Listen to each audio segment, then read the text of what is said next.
sommes en compagnie de M. Noné Ange, coordinateur technique du Musée national de costumes de Côte d'Ivoire, ici à Bassam. Alors, bonjour monsieur. Bonjour madame. Alors, vous allez nous parler aujourd'hui des symboles de la royauté Nzima. Nous allons savoir ensemble comment se prépare la sortie du roi. La sortie du roi, comme toutes les sorties solennelles du roi, sont des occasions exceptionnelles. Donc, ça nécessite d'abord une préparation méticuleuse en ce que le roi est le garant de la stabilité de la communauté. Le roi est le porte-parole de la communauté. Donc, tout acte qui touche le roi du point de vue négatif peut avoir des répercussions sur le peuple. Donc, mystiquement, vous savez qu'en Afrique, quand il y a des grandes rencontres, il y a des grandes sorties, il y a aussi une bataille qui se fait entre le monde de l'homme et le monde de la lumière. Donc, le roi est une cible désignée. Donc, il y a d'abord une préparation mystico-religieuse qui s'est faite. Vous avez vu qu'avant que le roi ne sorte, pour ceux qui se réveillent tôt, il y a eu une procession de comiens. Et c'est les comiens qui sont allés chercher le roi. Et je ne vous dirai pas ce qui s'est fait dans le bois sacré avant que le roi ne sorte, mais il y a d'abord une purification. L'espace est vraiment sécurisé avant que le roi ne puisse sortir.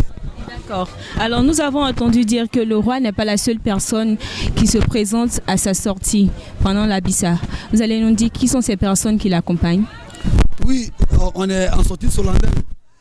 Le roi, généralement en pays Akan, ici à Bassam, on dit Aoulaye, mais dans la généralité, on parle de Nana. Nana qui ramène à l'aïeul, à la grand-mère. Le pouvoir en pays Akan est un pouvoir féminin.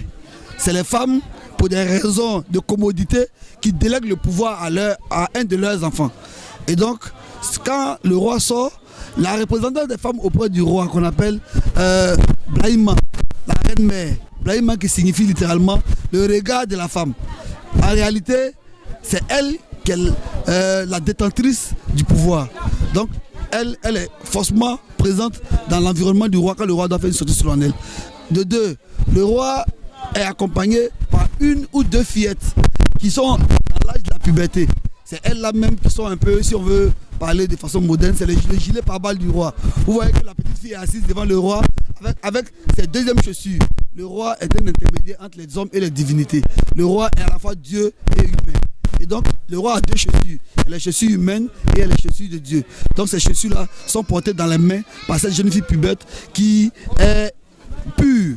Donc, cette pureté-là est donc un gage de sécurité quand le roi sort. Vous la voyez tout juste devant le roi. Toutes les attaques mystiques destinées au roi sont contrecarrées par cette petite fille que vous voyez là. Pas parce qu'elle a un pouvoir spécial, mais parce que le fait qu'elle soit de la royauté, qu'elle soit puberte, fait d'elle un rempart sûr pour...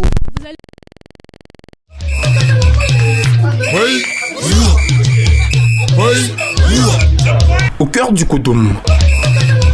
Au cœur du Koudoum, c'est votre émission spéciale à Bissa.